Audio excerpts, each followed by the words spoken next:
Working in sewer system is a big challenging job. It's also dangerous. The complexity and scale of the work require meticulous planning and execution.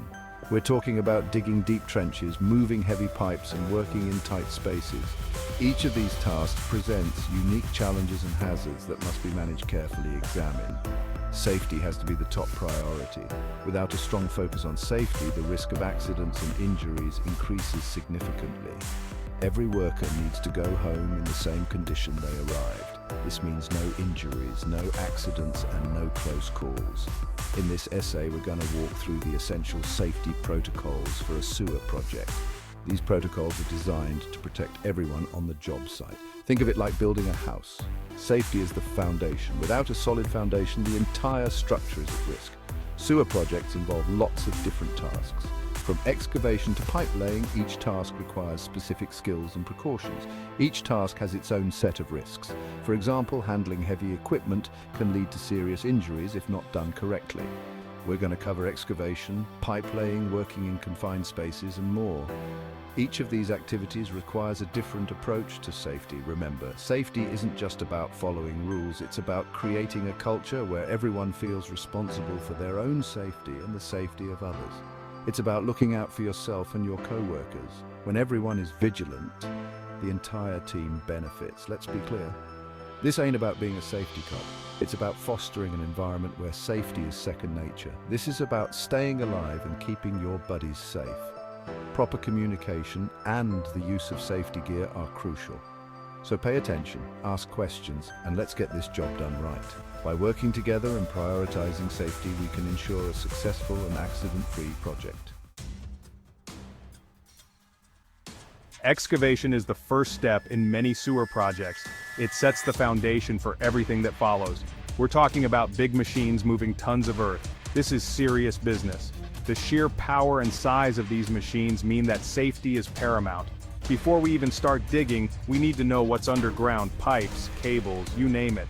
This involves thorough inspections and reviewing utility maps to avoid any surprises. Hitting one of those could be disastrous. Not only could it cause significant delays, but it could also lead to dangerous situations like gas leaks or flooding. Operators need to be trained and alert. They must understand the intricacies of the machinery and be able to respond quickly to any unexpected situations. They need to know how to operate the excavator safely. This includes understanding the controls, the limits of the machine, and the best practices for safe operation. They need to be aware of their surroundings at all times. This means constantly checking for other workers, obstacles, and any changes in the environment. And they need to know what to do in an emergency. Regular drills and training sessions can help ensure everyone knows their role if something goes wrong. We also need to make sure the trench is stable. This involves regular inspections and taking proactive measures to reinforce the walls. That means using the right shoring or sloping techniques to prevent cave-ins. Properly installed supports can make all the difference. A cave-in can bury a worker in seconds. Not good. The consequences can be fatal, which is why prevention is so critical. Personal protective equipment, PPE, is a must for everyone near the excavation. This is non-negotiable and includes a range of gear designed to protect workers. That means hard hats, safety glasses, and steel-toe boots, at a minimum. Depending on the site, additional PPE like gloves, high visibility vests, and hearing protection might also be required. We also need to make sure everyone maintains a safe distance from the edge of the trench. Safety barriers and clear signage can help keep everyone aware of the danger zones. One wrong step could be your last. Continuous safety training and vigilance are key to preventing accidents and ensuring everyone goes home safe at the end of the day. Excavation work comes with significant hazards, especially cave-ins.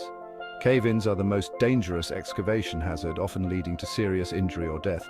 Always ensure safe access and egress with ladders or ramps. When working in manholes, always use a rescue platform. Confined spaces present unique hazards. These include toxic atmospheres, limited oxygen, and restricted entry and exit. Follow step-by-step procedures to ensure safety. First, test the air quality and ventilate the space. Always wear appropriate PPE and have a team ready to assist. Maintain constant communication and have a rescue plan in place. Regularly practice rescue drills to ensure everyone knows their role. Remember, safety is a team effort. Communicate with your co-workers and stay aware of your surroundings. Laying sewer pipes is a team effort. It also involves heavy lifting and working in trenches. Safety is paramount. First things first, we need to make sure the trench is stable and properly shored. Then, we need to safely lower the pipes into place. This often involves using lifting equipment, such as a backhoe or crane. Operators need to be trained and experienced.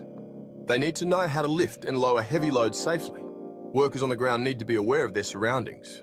They need to stay clear of the load and any suspended equipment. Communication is key. The operator, the rigger, and the ground crew all need to be on the same page. Section 5, building strong manholes, shuttering and de-shuttering. Manholes are essential parts of a sewer system. They provide access for inspection and maintenance. Building a manhole involves constructing a circular structure, often using shuttering. Shuttering is a temporary mold that holds the concrete in place until it hardens. Setting up and removing shuttering requires careful planning and execution. The shuttering needs to be strong enough to support the weight of the concrete. It also needs to be properly braced to prevent it from collapsing. Once the concrete is cured, it's time to remove the shuttering. This needs to be done carefully to avoid damaging the concrete. Workers need to wear appropriate PPE, including gloves and eye protection. Section 6. Confined spaces, big risks, blinding and entry protocols. This section is crucial for understanding the inherent dangers and necessary precautions when dealing with confined spaces. Confined spaces like manholes and sewer lines present unique risks. These areas are often tight, poorly ventilated, and can be extremely hazardous if not managed correctly. These spaces can be oxygen deficient or contain hazardous gases. The lack of proper ventilation can lead to the accumulation of toxic substances, making it a perilous environment for workers. Before anyone enters a confined space, it needs to be tested for hazardous atmospheres. This is non-negotiable. Testing ensures that the air quality is safe for breathing and that no dangerous gases are present. We use gas detectors to check for oxygen levels, ensuring that there is enough breathable air. Methane, hydrogen sulfide, and other potential hazards are also monitored. These gases can be deadly, and their presence must be detected and mitigated before entry. Blinding is the process of pouring a layer of concrete to create the base of a manhole. This foundational step is essential for the stability and safety of the structure. This is often done in a confined space. Ventilation is crucial. Proper ventilation systems must be installed to ensure a continuous flow of fresh air. We need to make sure there's enough fresh air flowing through the space. This helps to dilute any hazardous gases and maintain a safe working environment. We also need to have an attendant stationed outside the confined space. This person plays a critical role in ensuring the safety of the worker inside. Their job is to monitor the worker inside and call for help if needed. They are the lifeline for the person working in the confined space, ready to act in case of an emergency. Confined space entry is serious business. It requires meticulous planning, strict adherence to safety protocols, and constant vigilance to ensure that everyone goes home safe at the end of the day. Section 7, ready for anything emergency equipment essentials. Emergencies happen, it's a fact of life, especially in construction. That's why we need to be prepared. Every sewer project needs to have the right emergency equipment on hand. That includes a fire extinguisher, a first aid kit, and an eye wash station. We also need to have a plan for dealing with emergencies. Everyone on the crew needs to know what to do in case of a fire, an injury, or another emergency. Regular drills help ensure everyone knows their role. Don't wait for an accident to happen before you start thinking about safety. Be proactive, be prepared.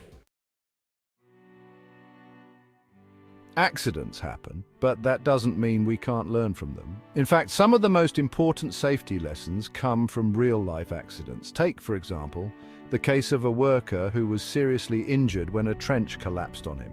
The investigation revealed that the trench had not been properly shored. This tragic accident highlights the importance of following proper excavation procedures. Another example is the case of a worker who was overcome by fumes while working in a confined space. The investigation found that the space had not been properly ventilated.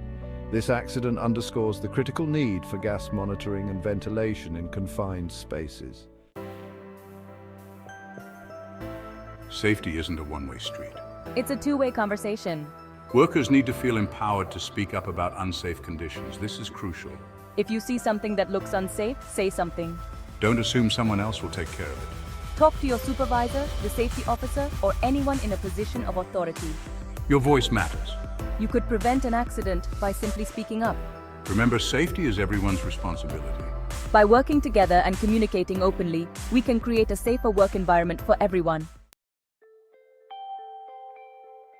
Safety is not a destination, it's a journey. It's a continuous process of improvement. By embracing safety protocols, learning from past mistakes, and fostering a culture of communication, we can make construction a safer industry.